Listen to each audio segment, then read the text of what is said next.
Praise the Lord. കർത്താവായ യേശു ക്രിസ്തുവിൻ്റെ നാമത്തിലുള്ള സ്നേഹവന്ദനത്തെ അറിയിക്കുന്നു. നമ്മുടെ കർത്താവിൻ്റെ നാമം ഏറ്റവും വാഴ്ത്തപ്പെടുമാറാകട്ടെ. എന്നെ കേൾക്കുന്ന എല്ലാവരും, കഴിഞ്ഞ ദിവസങ്ങൾ നമ്മൾ ചിന്തിച്ചുകൊണ്ടിരുന്ന ദൈവരാജ്യത്തെക്കുറിച്ചായിരുന്നു. 2 രാജ്യമുണ്ടെന്ന് നമ്മൾ കഴിഞ്ഞ ദിവസം ചിന്തിക്കുകയുണ്ടായി. ഒന്ന് സാത്താൻ്റെ രാജ്യം, 2 ദൈവത്തിൻ്റെ രാജ്യം. ദൈവരാജ്യത്തെക്കുറിച്ചുള്ള സുവിശേഷമാണ് നമ്മൾ അറിയിച്ചുകൊണ്ടിരിക്കുന്നത്. കർത്താവ് എല്ലാവരോടും പറഞ്ഞു, എൻ്റെ എന്നോട് കേട്ട വചനങ്ങളെ സർവ്വ സൃഷ്ടികളോടും പോയി നിങ്ങൾ അറിയിക്കണമെന്ന് പറഞ്ഞു. അങ്ങനെ കർത്താവ് യേശു ക്രിസ്തു പഠിപ്പിച്ചപ്പോൾ പറഞ്ഞു, മത്തായിയുടെ സുവിശേഷം 12-ാം അധ്യായത്തിൽ പറഞ്ഞു, ദൈവാത്മാവിനാൽ ഭൂതങ്ങളെ പുറത്താക്കുന്നുവെങ്കിൽ ദൈവരാജ്യം നിങ്ങളുടെ അടുക്കൽ വന്നു കഴിഞ്ഞു സ്പഷ്ടമെന്ന് പറഞ്ഞു.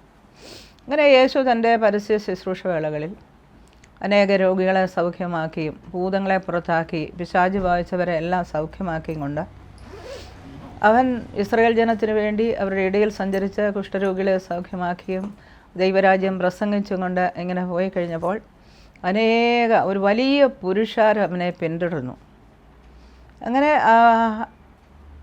വലിയ പുരുഷാരം പിന്തുടർന്ന് കുറേ ചെന്ന് കഴിഞ്ഞപ്പോൾ നമ്മൾ യോഹന്നാൻ്റെ സുവിശേഷം 6-ാം അധ്യായത്തിൻ്റെ 2-ാം വാക്യം ശ്രദ്ധിക്കുമ്പോൾ ഇങ്ങനെ എഴുതിയിരിക്കുന്നു, അവൻ രോഗികളിൽ ചെയ്യുന്ന അടയാളങ്ങളെ കണ്ടിട്ട് ഒരു വലിയ പുരുഷാരം അവൻ്റെ പിന്നാലെ ചെന്നു. നമുക്കറിയാം, യേശു കർത്താവിൻ്റെ കൂടെ എപ്പോഴും വലിയ പുരുഷാരം ഉണ്ടായിരുന്നു. എവിടെ ചെന്നാലും ഉണ്ടായിരുന്നു. അവർക്ക് വേണ്ടത് എല്ലാ കാര്യങ്ങളും കർത്താവ് ചെയ്തു കൊടുത്തുകൊണ്ടേയിരുന്നു. അപ്പം തന്നെ അനുഗമിച്ചുകൊണ്ടിരുന്ന ഈ പുരുഷാരത്തോട് യേശു പറഞ്ഞു,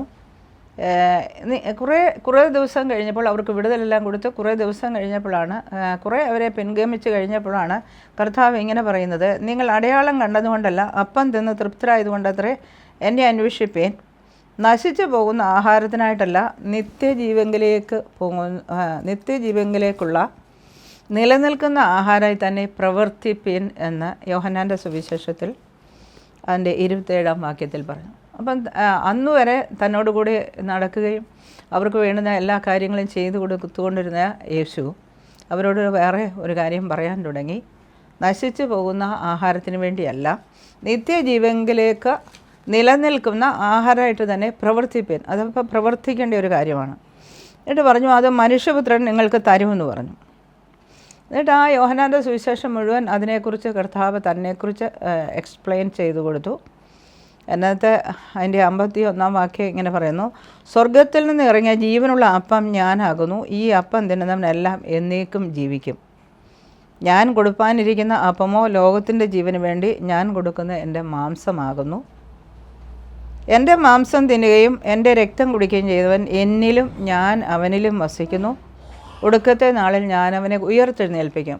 ഇങ്ങനെ ഉള്ള പുതിയ സുവിശേഷം അല്ലെ പുതിയ വാക്കുകൾ വേറെ ഒരു ജീവന് വേണ്ടി കർത്താവ് സംസാരിക്കുന്നത് ആ കൂടെ വന്നിരിക്കുന്ന പുരുഷാരത്തോട് ദൈവം സംസാരിച്ചു. അപ്പോൾ അന്ന് വരെ കൊടുത്തിരുന്നത് നശിച്ചു പോകുന്ന ഈ ഫിസിക്കലി കാണുന്ന ആവശ്യങ്ങൾക്ക് വേണ്ടിയുള്ള ആഹാരമാണ് അന്ന് വരെ കൊടുത്തുകൊണ്ടിരുന്നത്. രോഗികളെ സൗഖ്യമാക്കി ഭൂതങ്ങളെ പുറത്താക്കി അവരുടെ ഇവിടെ ഈ ലോകത്തിൽ ജീവിപ്പാൻ ആവശ്യമായ നീഡ്സിന് വേണ്ടിയുള്ള അതിനു വേണ്ടിയാണ് ഈ വലിയ പുരുഷാരം യേശുവിൻ്റെ കൂടെ കൂടിയിരുന്നത്.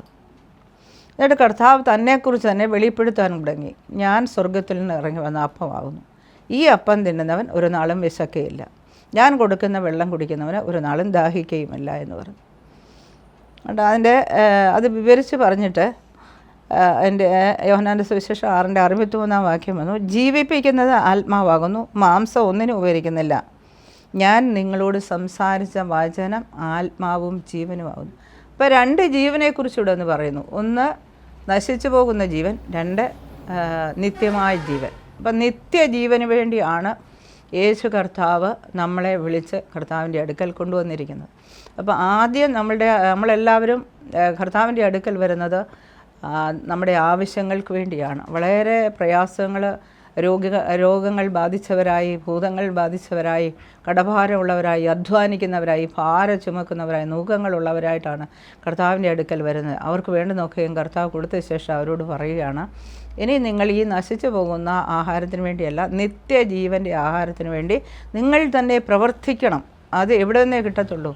മനുഷ്യപുത്രൻ്റെ അടുക്കൽ നിന്ന് മാത്രമേ കിട്ടത്തുള്ളൂ. എന്നിട്ട് പറഞ്ഞു, ഞാൻ സംസാരിക്കുന്ന വചനമാണ് നിങ്ങൾക്ക് നിത്യജീവന് വേണ്ടിയുള്ള ആഹാരം എന്ന് അവരോട് ക്ലിയറായിട്ട് പറയാൻ തുടങ്ങി. അതിൻ്റെ 6-ാം അധ്യായത്തിൻ്റെ 67-ാം വാക്യത്തിൽ ഇങ്ങനെ പറയുന്നു,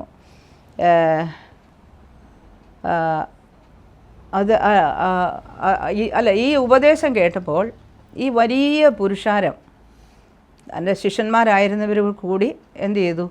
പലരും പിൻവാങ്ങിപ്പോയി. അപ്പോൾ യേശു 12 പറഞ്ഞു, നിങ്ങൾക്കും പോയിക്കൊള്ളുവാൻ മനസ്സുണ്ടോ എന്ന് ചോദിച്ചതിന് അവർ മറുപടി പറഞ്ഞു, നിത്യജീവൻ്റെ വചനം നിൻ്റെ പക്കലുണ്ട്, ഞങ്ങൾ എവിടേക്ക് പോകുന്നു. ഇപ്പം 2 വചനങ്ങൾ, 2 ജീവനെക്കുറിച്ചാണ് യേശു ഇവിടെ അവരോട് പറയാൻ തുടങ്ങിയത്. ഒന്ന്, നശിച്ചു പോകുന്ന ജീവൻ്റെ ആഹാരം. 2, നിത്യജീവന് വേണ്ടുന്ന ആഹാരത്തെക്കുറിച്ച് പറയുവാൻ തുടങ്ങി. അപ്പോൾ ആദ്യത്തെ എല്ലാ വിടുതലും കൊടുത്തവരെല്ലാം യേശുവിനെ വിട്ട് പിന്മാറിപ്പോയി. അതുകൊണ്ട് ശിഷ്യന്മാരോട് യേശു ചോദിച്ചത്, നിങ്ങൾക്ക് പോകാൻ മനസ്സുണ്ടോ? ഉണ്ടെങ്കിൽ പോയിക്കൊള്ളൂ. കാരണം ഇത് നാം സ്വയമായി തീരുമാനമെടുത്ത് യേശുവിനെ അനുഗമിക്കേണ്ട ഒരു കാര്യമാണ്. നമ്മൾ തന്നെ കർത്താവിൻ്റെ അടുക്കൽ വന്നിട്ട് എനിക്ക് നിത്യജീവന് വേണ്ടിയാണ് ഞാനിവിടെ വന്നിരിക്കുന്നത്, യേശുവിൻ്റെ വചനങ്ങളാണ് എനിക്ക് കേൾക്കേണ്ടത് എന്ന് നാം മനസ്സുകൊണ്ട് തീരുമാനമെടുക്കേണ്ട കാര്യമാണ്. യേശു ശിഷ്യന്മാരോട് ചോദിച്ചല്ലോ, നിങ്ങൾക്ക് പിന്മാറി പോകാൻ മനസ്സുണ്ടോ? അതോ സാക്ഷാൽ ജീവനായ യേശുവിനെ തന്നെ വേണമോ? ഇത് തിരഞ്ഞെടുക്കേണ്ടത് നമ്മൾ തന്നെയാണ്. യോഹന്നാൻ്റെ സുവിശേഷം 1-ാം അധ്യായത്തിൽ പറഞ്ഞു, വചനം ദൈവത്തോടു കൂടിയായിരുന്നു, വചനം ദൈവമായിരുന്നു, അവനിൽ ജീവനുണ്ട്, അവൻ മനുഷ്യരുടെ വെളിച്ചമാകുന്നു. അപ്പോൾ ജീവൻ എന്ന് പറയുന്ന ഈ യേശു നമ്മളെ രക്ഷിക്കാൻ വേണ്ടി വന്ന് നമ്മുടെ പാപങ്ങളെയും അകൃത്യങ്ങളെയും ക്രൂശിൽ ഏറ്റെടുത്ത് മരിച്ച് ഉയർത്തെഴുന്നേറ്റ് ആ ജീവനാണ് നമ്മുടെ ഉള്ളിലേക്ക് എന്ത് ചെയ്യുന്നത്, നമുക്ക് തരുന്നത്. നാം യേശുവിനെ കർത്താവും രക്ഷിതമായി സ്വീകരിച്ചു കഴിയുമ്പോൾ ആ ജീവനാണ് നമ്മുടെ അകത്തേക്ക് കടന്നു വരുന്നത്. കഴിഞ്ഞ് സ്നാനപ്പെട്ട് നാം കർത്താവുമായി ഒന്നിച്ച് ചേർന്ന് കഴിയുമ്പോൾ അവൻ്റെ ആത്മാവ്, പുത്രത്തിൻ്റെ ആത്മാവ്, അല്ലെ യേശുവിൻ്റെ ആത്മാവ്, ആ ജീവനാണ് നമ്മുടെ അകത്തിരിക്കുന്നത്. എന്നാൽ അതിന് എന്ത് ചെയ്യണം? അത് വളരുന്നതിന് വേണ്ടി നാം പ്രവർത്തിക്കണമെന്ന ഇവിടെ കർത്താവ് അവരോട് പറയുന്നത്. പക്ഷേ നമ്മുടെ പ്രവർത്തനങ്ങളെല്ലാം നമ്മുടെ പുറത്തേ ഉള്ള മനുഷ്യൻ്റെ വളർച്ചയ്ക്ക് വേണ്ടിയുള്ള പ്രവർത്തനങ്ങളാണ് നമ്മൾ പ്രവർത്തിച്ചുകൊണ്ടിരിക്കുന്നത്. അപ്പോൾ കർത്താവ് ഇത് അവർക്ക് മനസ്സിലാക്കി കൊടുക്കുകയാണ്. 2 ജീവനുണ്ട്. ഒന്ന് നശിച്ചു പോകുന്ന ജീവൻ, മരണത്തോടുകൂടി എല്ലാം തീർന്നു പോകുന്ന ജീവനുണ്ട്. അതേസമയം മരണശേഷം നിലനിൽക്കുന്ന ജീവനുണ്ട്. അപ്പോൾ ഏതിനു വേണ്ടിയാണ് നാം പ്രവർത്തിക്കേണ്ടത്? നിത്യമായി മരണത്തിന് ശേഷവും മരണാനന്തരവും നിലനിൽക്കുന്ന ജീവൻ, അതാണ് മനുഷ്യപുത്രൻ, അല്ലെ യേശുവിലുള്ള ജീവൻ. യേശുവിൻ്റെ ജീവനാണ് നമ്മുടെ മർത്യയ ശരീരത്തിൽ വെളിപ്പെടേണ്ടത്. അപ്പോൾ ഈ ലോകത്തിന് വേണ്ടിയുള്ള വചനമുണ്ട്, നിത്യജീവന് വേണ്ടി വരുവാനുള്ള ലോകത്തിനും കൂടി നിലനിൽക്കുന്ന വചനങ്ങളുമുണ്ട്. അപ്പോൾ ഇത് നമുക്ക് എങ്ങനെ മനസ്സിലാകും? ഇത് മനസ്സിലാകണമെന്നുണ്ടെങ്കിൽ കർത്താവിൻ്റെ അടുക്കൽ കടന്നു വന്ന് നമ്മൾ വചനം കുറച്ചുകൂടെ മനസ്സിലാക്കി നമ്മുടെ മനസ്സ് ഗ്രഹിച്ചെങ്കിൽ മാത്രമേ ഇത് മനസ്സിലാകത്തുള്ളൂ. അതിനുവേണ്ടി റോമാലേഖനം 12:1-2 വരെയുള്ള വാക്യത്തിൽ പൗലോസ് അപ്പോസ്തലൻ അത് വിവരിക്കുന്നുണ്ട്. എന്ത് ചെയ്യണം? നമ്മുടെ ശരീരങ്ങളെ ജീവനും വിശുദ്ധിയും ദൈവത്തിന് പ്രസാദമുള്ള ഒരു യാഗമായി സമർപ്പിക്കണം.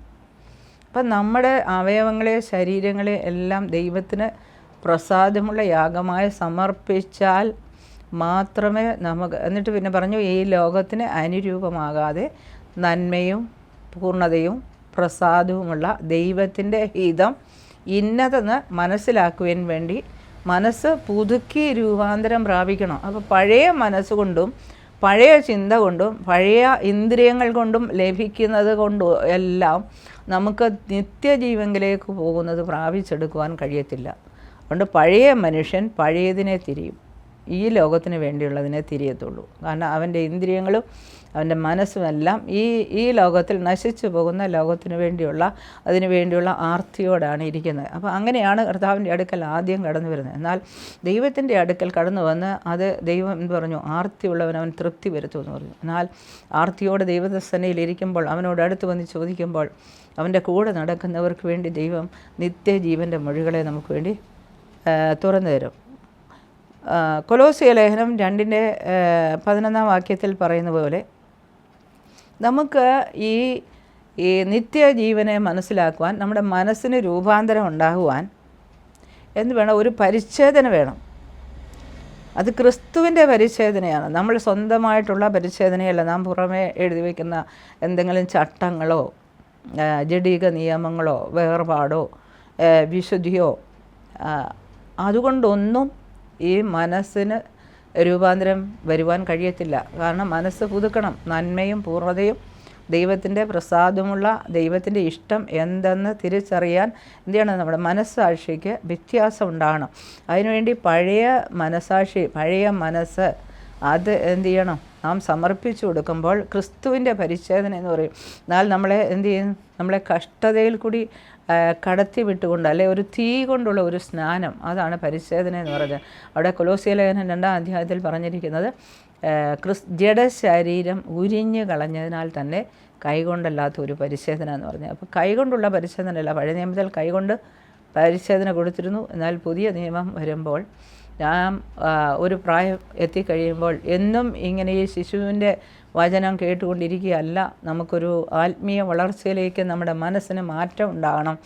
അല്ലെ നിത്യജീവനിലേക്ക് നമുക്ക് പൂർണ്ണമായ ജീവൻ നമ്മളിൽ വ്യാപരിക്കണമെന്നുണ്ടെങ്കിൽ നമുക്കൊരു പരിച്ഛേദനയുടെ ആവശ്യമുണ്ട്. അതാണ് തീ കൊണ്ടുള്ള സ്നാനം, അല്ലെങ്കിൽ തീ കൊണ്ടുള്ള കഷ്ടത കൊണ്ടുള്ള ഒരു സ്നാനം, അതെ ആ പരിച്ഛേദന. ഇപ്പോൾ എഫെസ്യ ലേഖനം 4:22-23 വാക്യങ്ങൾ നമ്മൾ വായിക്കുമ്പോൾ അതിനകത്ത് നമുക്ക് കാണാൻ സാധിക്കുന്നുണ്ട്, മുമ്പിലത്തെ നടപ്പ് സംബന്ധിച്ച് ചതിമോഹങ്ങളാൽ വഷളായി പോകുന്ന പഴയ മനുഷ്യൻ. അപ്പം നമ്മുടെ പഴയ മനസ്സും പഴയ ചിന്ത, പഴയ എല്ലാ ഇന്ദ്രിയങ്ങളും അതിൻ്റെ മനസ്സാക്ഷിയും എങ്ങനത്തായിരുന്നു? ചതിമോഹങ്ങളാൽ വഷളായി പോകുന്ന ഒരു പഴയ മനുഷ്യനാണ് നമുക്കുണ്ടായിരുന്നത്. അപ്പോൾ ആ പഴയ മനുഷ്യനെ എന്ത് ചെയ്യണമെന്ന് പറഞ്ഞ് ഇവിടെ ഉപേക്ഷിക്കണം. അപ്പോൾ നമ്മൾ സ്വമനസ്സാലെ ചെയ്യേണ്ട കാര്യമാണ്. ആ പഴയ മനുഷ്യനെ ഉപേക്ഷിച്ച് നമ്മുടെ ഉള്ളിലെ ആത്മാവ് സംബന്ധമായി പുതുക്കം പ്രാപിച്ച സത്യത്തിൻ്റെ ഫലമായ നീതിയിലും വിശുദ്ധിയിലും ദൈവാനുരൂപമായി സൃഷ്ടിക്കപ്പെട്ട പുതു മനുഷ്യനെ ധരിച്ചുകൊള്ളുവിൻ. അപ്പോൾ നിത്യജീവൻ പ്രാപിക്കണമെങ്കിൽ ഈ പഴയ മനുഷ്യനെ കൊണ്ട്, അല്ലെ പഴയ തുരുത്തിയിൽ പുതുവീഞ്ഞ് പകരുമാറില്ല എന്ന് യേശു പറയാറുണ്ടായി. അപ്പോൾ പഴയ മനുഷ്യനിലേക്ക് പുതിയത് കൊടുക്കുവാൻ കഴിയത്തില്ല, പുതിയ വചനം അത് കൊടുക്കുവാൻ കഴിയത്തില്ല, അത് ഗ്രഹിക്കത്തില്ല. അതിനുവേണ്ടി എന്ത് ചെയ്യണം? നമ്മുടെ മനസ്സാക്ഷിക്ക് വ്യത്യാസം ഉണ്ടാകണം. അതിനുവേണ്ടി പഴയതിനെ നാം ഉപേക്ഷിക്കണം. അത് നമ്മൾ അറിഞ്ഞുകൊണ്ട് ചെയ്യേണ്ടത്. അപ്പം നമ്മളെ കഷ്ടതയിൽ കൂടി കടത്തിവിടും. കഴിഞ്ഞ് ഒരു പീരീഡ് വരെ നമുക്കറിയാം, നമ്മൾ ചോദിക്കുന്നതെല്ലാം രക്ഷിക്കപ്പെട്ട് സ്നാനപ്പെട്ട് കഴിഞ്ഞ് വന്നു കഴിഞ്ഞ് നാം ചോദിക്കുന്നു, ഉപസിക്കുന്നു, പ്രാർത്ഥിക്കുന്നു, ആത്മാവിഷയം പ്രാപിച്ചു, നമ്മൾ ചോദിക്കുന്ന എല്ലാ കാര്യത്തിനും വലിയ പ്രയാസമുള്ള വർഷങ്ങളായി നടക്കാൻ കഴിയാത്ത സാഹചര്യങ്ങളിൽ എല്ലാ കാര്യങ്ങളും കർത്താവ് നടത്തുന്നു. നമ്മൾ സാക്ഷ്യം പറയുന്നു, കർത്താവിനെ സ്നേഹിക്കുന്നു, എനിക്ക് ഈ കാര്യമെല്ലാം സാധിപ്പിച്ചു, അത് തന്നു, ഇല്ലായിരുന്ന എല്ലാ കാര്യങ്ങളും കർത്താവ് നിവർത്തിച്ചു. പിന്നെ ഒരു പീരീഡ് വരുന്നത് നമുക്ക് കർത്താവിങ്കിൽ നിന്ന് ഇങ്ങനെയുള്ള ഒരു കാര്യത്തിനും മറുപടി ലഭിക്കുന്നില്ല. അപ്പോൾ നാം എല്ലാവരും എന്ത് ചെയ്യും? ആ സമയമാണ് നമ്മളെ കർത്താവ് പരീക്ഷ അല്ലെ സഹിക്കുന്ന മനുഷ്യൻ ഭാഗ്യവാൻ എന്ന് യാക്കോബ് പറയുന്ന പോലെ കഷ്ടതയിൽ കൂടി കടത്തിവിട്ട് നമ്മുടെ പഴയ മനുഷ്യനെ അതിൻ്റെ പ്രവൃത്തികളോടുകൂടി ഉരിഞ്ഞു കളയാൻ വേണ്ടി ദൈവം തരുന്ന ഒരു സമയമാണ്, നിശ്ചയിച്ചിരിക്കുന്ന ഒരു സമയമാണ്. ഈ സമയത്ത് പലരും ഈ അറിവ് ലഭിച്ചിട്ടില്ല. ഇനിയും ദൈവം എന്നെ വളർത്തുവാൻ ആഗ്രഹിക്കുകയാണ്, എന്നെ നിത്യജീവനിലേക്ക് കൊണ്ടുവന്ന ദൈവത്തിൻ്റെ വചനം കേൾക്കുവാൻ, ദൈവസന്നിധിയിൽ ഇരിക്കുവാൻ വേണ്ടി ദൈവം ആഗ്രഹിക്കുന്നു എന്ന് മനസ്സിലാക്കാത്തത് കൊണ്ട് പലരും എന്ത് ചെയ്യുന്നു? എനിക്ക് ഇന്ന വിഷയത്തിന് വിടുതൽ കിട്ടിയില്ല, ഇന്ന കാര്യങ്ങൾക്ക് വിടുതൽ കിട്ടിയില്ല എന്ന് പറഞ്ഞ് ഒരു സ്ഥലത്തു നിന്ന് വേറൊരു സഭയിലേക്ക് മാറിപ്പോകുമോ, ഒരു ദൈവദാസനല്ല മറ്റൊരു ദൈവദാസൻ്റെ അടുക്കിലേക്ക് മാറിപ്പോവോ, ഒരിടത്തുനിന്ന് ആലോചന കേട്ടു, അത് ശരിയല്ല, അത് ലഭിച്ചില്ല, അതുകൊണ്ട് വേറൊരിടത്തേക്ക് പോകാം, ഇങ്ങനെ പറയും. ഇതൊന്നും ശുശ്രൂഷകളുടെ കുഴപ്പം കൊണ്ടുണ്ടാകുന്നതല്ല. ദൈവത്താൽ നമുക്ക് നിശ്ചയിക്കപ്പെട്ട സമയം വരെ ആ ശിശുത്വം മാറേണ്ട സമയത്ത് കർത്താവ് നമ്മളെ എന്ത് ചെയ്യും? ദൈവസന്നിധിയിലേക്ക് അടുത്തു വന്ന് ഇരിക്കുമാറാക്കും. യോഹന്നാൻ്റെ സുവിശേഷം 6:6 തന്നെ പറഞ്ഞിട്ടുണ്ട്, പിതാവിനോട് കേട്ട് പഠിച്ചവനൊക്കെ എൻ്റെ അടുക്കലിരിക്കും, ഒടുക്കത്തെ നാളിൽ ഞാൻ അവനെ ഉയർത്തെഴുന്നേൽപ്പിക്കും. അപ്പം പിന്നെ നിത്യജീവൻ വേണമെന്നുണ്ടെങ്കിൽ നാമും യേശുമായിട്ട് നല്ല ബന്ധം ഉണ്ടായിരിക്കണം. ഈ കഷ്ടതയിൽ കൂടി ദൈവം നമ്മളെ ഇറക്കി വിടുമ്പോൾ നമ്മുടെ പഴയ സ്വഭാവങ്ങൾ മുഴുവൻ കർത്താവിനെ എടുത്തു കളയേണ്ടതുണ്ട്. അത് ഉപേക്ഷിക്കുന്നുണ്ട്. പരിശുദ്ധാത്മാ നമ്മളോട് ഈ വചനപ്രകാരം ഇന്നത് തെറ്റാണ്, ഇത് ശരിയല്ല എന്ന് പറഞ്ഞു തരുമ്പോൾ അതിനെ ഉപേക്ഷിക്കണം. നാം തന്നെ ഉപേക്ഷിക്കണം. അതവിടെ പറഞ്ഞിരിക്കുന്നത് പഴയ മനുഷ്യനെ ഉപേക്ഷിക്കണമെന്ന് പറഞ്ഞു. എന്നിട്ട് എങ്ങനെയുള്ള പുതുക്കം പ്രാപിച്ച പുതുമനുഷ്യൻ. അപ്പം ഒരുത്തൻ ക്രിസ്തുവിലാകുമ്പോൾ അവൻ പുതിയ സൃഷ്ടിയായി, പഴയത് കഴിഞ്ഞു പോയി എന്ന് പറഞ്ഞു. അപ്പോൾ ഈ പുതുമനുഷ്യൻ എങ്ങനെയുള്ള മനുഷ്യനാണ്? ഈ പുതുമനുഷ്യൻ്റെ സ്വഭാവം യേശുവിനെ കൂട്ടുള്ള സ്വഭാവമാണ്. അവൻ സത്യത്തിൻ്റെ ഫലമായ നീതിയിലും വിശുദ്ധിയിലും ദൈവാനുരൂപമായി സൃഷ്ടിക്കപ്പെട്ട ഒരു പുതുമനുഷ്യൻ നമ്മുടെ അകത്തുണ്ട്. ഇത് പക്ഷേ ആത്മാവിൽ മാത്രമേ ഉള്ളൂ. ആ ആത്മാവ്, നമ്മുടെ ആത്മാവിന് പുതുക്കം പ്രാപിച്ചു. ആത്മാവും ദൈവത്തിൻ്റെ ആത്മാവും കൂടെ ഒന്നുചേർന്നിരിക്കുന്നു. എന്നാൽ നമ്മുടെ ദേഹിയും ശരീരവും ഈ ലോകവുമായിട്ട്, പഴയ മനുഷ്യനായിട്ട്, പഴയ ഇതുമായിട്ട് ബന്ധിക്കപ്പെട്ട് കിടക്കുന്നു. ഇനി അതിനാണ് രൂപാന്തരം വരേണ്ടത്. നമ്മുടെ ദേഹി ആരെ പോലെ ആയിത്തീരണം എന്ന് ദൈവത്തിൻ്റെ ഇഷ്ടപ്രകാരം ദൈവാനുരൂപമായി സൃഷ്ടിക്കപ്പെട്ട ഒരു പുതു മനുഷ്യൻ, ആത്മാവ് പറയുന്നതിനെ അനുസരിക്കുന്ന, ദൈവം പറയുന്നതിനെ അനുസരിക്കുന്ന ഒരു പുതിയ അവസ്ഥയിലേക്ക്, അനുസരണത്തിലേക്ക് നമ്മുടെ ദേഹി കടന്നു വരേണ്ടതുണ്ട്. ആ ദേഹിക്ക് ആ വളർച്ച കിട്ടിയെങ്കിൽ മാത്രമേ ദേഹി പറയുന്നത് പോലെ ആത്മാവ് പറയുന്നതിനെ ദേഹി അനുസരിക്കുകയും ദേഹി പറയുന്നതിനെ നമ്മുടെ ശരീരം അനുസരിക്കുകയും ഉൾക്കൊള്ളുകയും ചെയ്യത്തുള്ളൂ. നാം രക്ഷിക്കപ്പെട്ടു.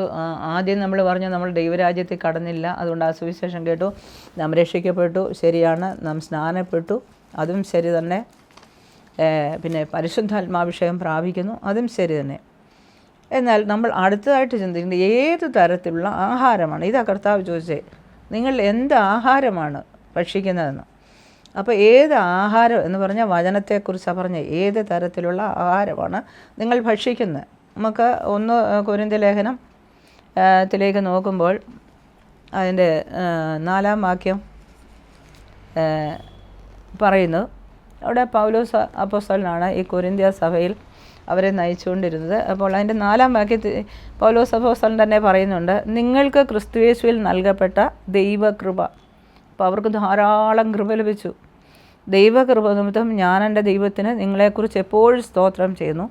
ക്രിസ്തുവിൻ്റെ സാക്ഷ്യം നിങ്ങൾ ഉറപ്പായിരിക്കുന്ന പോലെ അവനിൽ നിങ്ങൾ സകലത്തിലും, വിശേഷാൽ സകല വചനത്തിലും സകല പരിജ്ഞാനത്തിലും സമ്പന്നരായി തീർന്നു. അപ്പം വചനത്തിലും പരിജ്ഞാനത്തിലും അവർ സമ്പന്നരായി തീർന്നു. ഇങ്ങനെ നിങ്ങൾ ഒരു കൃപാവരത്തിലും കുറവില്ലാത്തവരായി നമ്മുടെ കർത്താവായ യേശുക്രിസ്തുവിൻ്റെ പ്രത്യക്ഷത കാത്തിരിക്കുന്നു. അപ്പം സഭ, ഇന്നത്തെ നമ്മുടെ സഭകളെ നോക്കുമ്പോൾ നമ്മൾ രക്ഷിക്കപ്പെട്ടു, സ്നാനപ്പെട്ടു, വചനത്തിലും പരിജ്ഞാനത്തിലും സമ്പന്നരായി, കൃപാവരങ്ങളിൽ സമ്പന്നരായി. എന്നിട്ട് പിന്നെ ചെയ്യുന്നത് കർത്താവിൻ്റെ പ്രത്യക്ഷതയ്ക്ക് വേണ്ടി കാത്തിരിക്കുകയാണ് ചെയ്യുന്നത്. എന്നാൽ ഇവിടെ അതിൻ്റെ 10-ാം വാക്യത്തിൽ പൗലോസ് അവരുടെ സഭയ്ക്കകത്ത് ജനങ്ങളെ ഉറ്റുനോക്കി കഴിഞ്ഞപ്പോൾ അവർക്ക് പ്രബോധനം കൊടുക്കുന്നു. സഹോദരന്മാരെ, നിങ്ങളെല്ലാവരും ഒന്നു തന്നെ സംസാരിക്കുകയും നിങ്ങളുടെ ഇടയിൽ ഭിന്നത ഭവിക്കാതെ ഏക മനസ്സിലും ഏക അഭിപ്രായത്തിലും യോജിച്ചിരിക്കുകയും വേണം. അപ്പോൾ അവിടെ എന്തുണ്ടെന്ന് മനസ്സിലായി. ഒന്ന് ഭിന്നതയുണ്ട്, അവർക്ക് ഏക അഭിപ്രായമില്ല, ഏക മനസ്സില്ലാത്തവരായിരിക്കുന്നു എന്ന് പറഞ്ഞു. അപ്പോൾ സഭയ്ക്കകത്ത് അല്ലെ ഭവനത്തിനകത്ത് നമ്മൾ പരിശുദ്ധാത്മാവിൻ്റെ ഹിതപ്രകാരം ഐക്യതയുള്ളവരായിരിക്കുന്ന ഇല്ല എന്നിവിടെ കാണാനിടയായി. അതിൻ്റെ 11-ാം വാക്യം പറയുന്നു, സഹോദരന്മാരെ, നിങ്ങളുടെ ഇടയിൽ പിണക്കമുണ്ടെന്ന് മനസ്സിലാകുന്നു. അപ്പം പിണക്കമുണ്ട്. അപ്പം കൃപാവരങ്ങളുണ്ട്, വചനമുണ്ട്, കൃപയുണ്ട്, ദൈവത്തിൻ്റെ കൃപ ലഭിച്ചിരിക്കുന്നു, പരിശുദ്ധാത്മാവിൻ്റെ അഭിഷേകമുണ്ട്, എല്ലാ കൃപാവരങ്ങളും ഉണ്ടെങ്കിലും സഭ കാത്തിരിക്കുന്ന പ്രത്യക്ഷതയ്ക്ക് വേണ്ടിയാണ്. പക്ഷേ ഇവിടെ ഇവരിൽ ചില കുറവുകൾ കാണുകയാണ്. അതുപോലെ അതിൻ്റെ 3-ാം വാക്യത്തിൽ, 3-ാം അധ്യായത്തിൽ ഇവിടെ പൗലോസ് പറയുന്നു, സഹോദരന്മാരെ, നിങ്ങളോട് എനിക്ക് ആത്മികന്മാരോട് എന്ന പോലെയല്ല, ജഡികന്മാരോട് എന്ന പോലെ, ക്രിസ്തുവിൽ ശിശുക്കളായവരോട് എന്ന പോലെ അത്രേ സംസാരിപ്പാൻ കഴിഞ്ഞുള്ളൂ. അപ്പോൾ ഇവരോട് പറയുമ്പോൾ ഇവർക്ക് ആത്മീകമായത് ഗ്രഹിക്കാൻ തക്ക കഴിവായിട്ടില്ല എന്നുള്ള മനസ്സിലായി.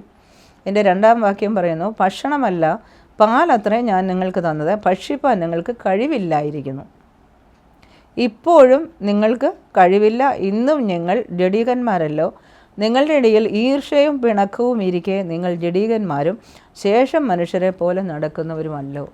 അപ്പം നമ്മൾ കർത്താവിൻ്റെ പ്രതീക്ഷയ്ക്ക് വേണ്ടി കാത്തിരിക്കുന്നെങ്കിൽ ഇവിടെ കൊരിന്ത്യ സഭയെക്കുറിച്ച് പറയുന്നു, നിങ്ങളുടെ ഇടയിൽ പിണക്കമുണ്ട്, ഈർഷ്യയുണ്ട്, നിങ്ങൾ ജഡികന്മാരാണ്, നിങ്ങൾക്ക് ഭക്ഷിപ്പാൻ കഴിവില്ല, നിങ്ങൾ പാലത്രേ ആവശ്യപ്പെടുന്നത്. ഇന്ന് നമ്മളുടെ പല സഭകളിലും നമ്മളൊക്കെ ആയിരിക്കുന്ന പല സഭകളിലും പലർക്കും നമ്മൾ ഈ ആത്മീയ വളർച്ച പ്രാപിച്ചില്ലെങ്കിൽ അന്നന്നത്തെ ആവശ്യങ്ങൾ, ഈ ലോകത്തിൻ്റെ ആവശ്യങ്ങൾക്ക് വേണ്ടിയുള്ള വചനങ്ങൾ മാത്രം മതി. അപ്പോൾ ഈ ബൈബിളിനകത്ത് നമുക്ക് എന്ത് ഉപദേശമുണ്ട്? ഈ ലോകത്തിലെ ആവശ്യങ്ങൾക്ക് വേണ്ടിയുള്ള വചനങ്ങളും ഉണ്ട് എന്ന് പറഞ്ഞാൽ നശിച്ചു പോകുന്ന ലോകത്തിന് വേണ്ടിയുള്ള ആവശ്യങ്ങൾക്ക് വേണ്ടിയുള്ള വചനങ്ങളുമുണ്ട്, നിത്യജീവങ്കിലേക്കുള്ള വചനങ്ങളുമുണ്ട്. അതിനെ കട്ടിയായുള്ള ആഹാരം എന്ന് പറയുന്നു. ഇവിടെ പൗലോസ് പറയുന്നത് നിങ്ങൾക്ക് ഭക്ഷിപ്പാൻ കഴിവില്ല എന്ന് പറയുന്നു. അതിൻ്റെ 2-ാം അധ്യായത്തിൻ്റെ 14-ാം വാക്യം പറയുന്നു, പ്രാകൃത മനുഷ്യൻ ദൈവാത്മാവിൻ്റെ ഉപദേശം കൈക്കൊള്ളുന്നില്ല, അത് അവന് ഭോഷത്വമാകുന്നു. അപ്പോൾ പലപ്പോഴും കട്ടിയായുള്ള ആഹാരം നമുക്ക് ലഭിക്കുമ്പോൾ അത് നമുക്ക് ഗ്രഹിക്കാൻ കഴിയുന്നില്ല. കാരണം മനസ്സിന് എന്ത് ചെയ്യുന്നില്ല, ഉൾക്കൊള്ളുവാൻ കഴിയുന്നില്ല. ഞാൻ ഇതിനു വേണ്ടി അല്ലല്ലോ, ഇപ്പോൾ എൻ്റെ അത്യാവശ്യമാണ്, ഇപ്പോൾ ഈ കാര്യത്തിന് വേണ്ടിയാണ് ഞാൻ വന്നത് എന്ന് പറഞ്ഞ് നമ്മൾ അവിടെ നിന്ന് മാറി വേറെടുത്തോട്ട് ചെല്ലുമ്പോഴും നമ്മുടെ അകത്തെ ആവശ്യം, തീഷ്ണത ഇപ്പോഴത്തെ എൻ്റെ ആവശ്യം നടത്തി കിട്ടണം. എന്നാൽ ദൈവം എന്തിനാണ് എന്നെ അവിടെ തടഞ്ഞു വെച്ചിരിക്കുന്നത്? അത് നിന്നെ വളർത്താൻ വേണ്ടിയാണ്, ശിശുത്വത്തിൽ നിന്ന് നിന്നെ വളർച്ചയിലേക്ക് കൊണ്ടുപോകാൻ വേണ്ടിയല്ല. ഈ കൊരിന്ത്യ സഭയെക്കുറിച്ച് പിന്നെ പൗലോസ് നോക്കുമ്പോൾ അതിൻ്റെ ബാക്കി കാര്യങ്ങളെല്ലാം നോക്കുമ്പോൾ ബാക്കി കാണും, അവിടെ അവർക്ക് ദുർനടപ്പുണ്ട്, അശുദ്ധിയുണ്ട്, ദുഷ്കാമമുണ്ട്, ഒരുപാട് തെറ്റുകൾ ആ കൊരിന്ത്യ സഭയിൽ കാണുന്നതായിരിക്കും. അപ്പോൾ ഈ വചനം അന്ന് അവിടെ പൗലോസ് ക്ലിയറായിട്ട് പറയുന്നു, ഞാൻ നിങ്ങൾക്ക് പാൽ മാത്രമേ തന്നുകൊള്ളുന്നു, ഭക്ഷിപ്പാൻ നിങ്ങൾക്ക് കഴിവില്ലായിരുന്നു. അപ്പോൾ നമ്മൾ നോക്കിയാൽ എല്ലാവർക്കും ഇന്ന് ഈ പുരുഷാരം, വലിയ പുരുഷാരം എന്തിനു വേണ്ടിയാണ് ഓടി വരുന്നത്? കർത്താവിൻ്റെ അടുക്കൽ ഓടി വരുന്നത് പാൽ കുടിക്കാൻ വേണ്ടിയാണ്. അന്ന് ഈ ലോകത്തിൻ്റെ ആവശ്യങ്ങൾക്ക് വേണ്ടി മാത്രമാണോ? നമ്മളത് ചിന്തിക്കേണ്ട ഒരു കാര്യമാണ്. അപ്പോൾ അവർ കൊരിന്ത്യരോട് പൗലോസ് ചോദിക്കുന്നുണ്ട്, നിങ്ങളിപ്പോഴും ജഡികന്മാരും ശേഷം മനുഷ്യരെ പോലെയോ അല്ലയോ? നാം നമ്മളെ തന്നെ ഒന്ന് ചിന്തിച്ച് നോക്കാം. ഞാനും ലോകക്കാരും തമ്മിലുള്ള വ്യത്യാസം എന്തുവാ? എൻ്റെ ആവശ്യം ഒന്നാണ്, ഞാനും അതുപോലെ തന്നെ ജീവിക്കുന്നു. അവരുടെ ആവശ്യം ഒന്നാണ്, ഞാനും അതുപോലെ തന്നെ പ്രാർത്ഥിക്കുന്നു, ഞാൻ ഇതിനു വേണ്ടി തന്നെ പ്രാർത്ഥിക്കുന്നു. കർത്താവായ യേശു ക്രിസ്തു മത്തായിയുടെ സുവിശേഷത്തിൽ നമ്മളോട് പറഞ്ഞ മുന്നമേ എൻ്റെ രാജ്യവും എൻ്റെ നീതിയും അന്വേഷിക്കുക, ഇതോടുകൂടി നിങ്ങൾക്ക് ഇതൊക്കെയും കിട്ടും. അപ്പം ഭക്ഷിപ്പാനുള്ളതും ഉടുക്കാനുള്ളതും ഉണ്മാനുള്ളതും ഈ ലോകത്തിന് വേണ്ടിയുള്ള ആവശ്യങ്ങളൊക്കെയും ഏതോടുകൂടിയാണ് കിട്ടുന്നത്? മുന്നമേ അവൻ്റെ രാജ്യവും നീതിയും അന്വേഷിക്കുന്നവർക്ക് വേണ്ടി വെച്ചിട്ടുണ്ട്. പക്ഷേ ആദ്യം എന്താണ് കർത്താവ് ആഗ്രഹിക്കുന്നത് നമ്മളെക്കുറിച്ച്? നിത്യജീവങ്കിലേക്ക് പൊങ്ങുന്ന നീരുറവയാണ് നമുക്ക് ആവശ്യമുള്ളതെന്ന് കർത്താവിനറിയാം. നാം ആത്മീയ വളർച്ച പ്രാപിക്കേണ്ടവരാണ്. നാം ശിശുക്കളായിട്ട് എന്നും ഇരുന്നാൽ നമുക്ക് കഴിയത്തില്ല. എബ്രായ ലേഖനം 5:13 വാക്യം പറയുന്നു, പാൽ കുടിക്കുന്നവനെല്ലാം നീതിയുടെ വചനത്തിൽ പരിചയമില്ല. അപ്പം നീതി, മുന്നമേൻ്റെ രാജ്യവും നീതി, കഴിഞ്ഞ ദിവസങ്ങൾ നാം ദൈവത്തിൻ്റെ രാജ്യത്തെക്കുറിച്ച് മനസ്സിലാക്കി. ഇനി നീതി, ദൈവത്തിൻ്റെ നീതിയെക്കുറിച്ച്, ന്യായത്തെക്കുറിച്ച്, അല്ലെ നന്മയും തിന്മയും തിരിച്ചറിയുവാനുള്ള കഴിവ് നമുക്ക് ഉണ്ടാകണമെന്നുണ്ടെങ്കിൽ എന്ത് ചെയ്യണം? കട്ടിയായുള്ള ആഹാരം, ദൈവത്തിൻ്റെ വായിൽ നിന്ന് വരുന്ന ആത്മാവിനാൽ അറിയിക്കുന്ന വചനങ്ങളെ നമ്മൾ കേട്ട് പഠിച്ച് അത് അനുസരിക്കാൻ പഠിക്കണം. പഴയ മനുഷ്യനെ അല്ല നമ്മൾ അനുസരിക്കേണ്ടത്, നമ്മുടെ ജഡത്തെ അല്ല അനുസരിക്കേണ്ടത്, പഴയ ഇന്ദ്രിയങ്ങൾ കൂടിയുള്ള മോഹങ്ങളെ അല്ല നമ്മൾ അനുസരിക്കേണ്ടത്, ആത്മാവിനെയാണ് നമ്മൾ അനുസരിക്കേണ്ടത്. അതായിരിക്കണം നമ്മുടെ ആവശ്യം. എബ്രായ ലേഖനം 5:14 വാക്യം പറയുന്നു, കട്ടിയായുള്ള ആഹാരം നന്മ തിന്മകളെ തിരിച്ചറിവാൻ തഴക്കത്താൽ അഭ്യസിച്ച ഇന്ദ്രിയങ്ങളുള്ളവരായി പ്രായം തികഞ്ഞവർക്കേ പറ്റുകയുള്ളൂ എന്ന് പറഞ്ഞു. ഇവിടെ പ്രായം എന്ന് പറഞ്ഞിരിക്കുന്ന ആത്മീയ പ്രായത്തെക്കുറിച്ചാണ്. അതിനകത്ത് തന്നെ പറയുന്നുണ്ട്, പ്രായം നോക്കിയാൽ നിങ്ങൾ ഉപദേഷ്ടാക്കന്മാരാകേണ്ട സമയമായി എന്ന് പറഞ്ഞാൽ സ്നാനപ്പെട്ട് കഴിഞ്ഞിട്ട് 30 വർഷമായി 40 വർഷമായി, ഇപ്പോഴും എന്താ നിങ്ങൾക്ക് ആവശ്യം? പാൽ, ഈ ലോകത്തിന് വേണ്ടിയുള്ളത് മാത്രമേ ആവശ്യമുള്ളൂ. ഒരു ആത്മീയ പക്വതയോ വളർച്ചയോ വന്നിട്ടില്ലെങ്കിൽ എങ്ങനെ നമ്മളെ കൊണ്ട് ഫലം കായ്ക്കാൻ കഴിയും? ശിശു ഫലം കഴിച്ചാൽ എങ്ങനെയിരിക്കും? ശിശുക്കൾക്ക് അടുത്ത ശിശുക്കളെ, അടുത്ത തലമുറകളെ ജനിപ്പിക്കാൻ പറ്റത്തില്ല. ഒരു നല്ല ഭടനായി ദൈവരാജ്യത്തിന് വേണ്ടി പ്രവർത്തിപ്പാൻ കഴിയത്തില്ല. ദൈവത്തിൻ്റെ പുത്രത്വവും രാജ്യത്വവും പൗരോഹിത്യവും ആ അറിവിൽ നമുക്ക് ചെയ്തെടുക്കുവാൻ കഴിയത്തില്ല. സാത്താൻ്റെ രാജ്യങ്ങളെ തോൽപ്പിക്കുവാൻ നമുക്ക് കഴിയത്തില്ല.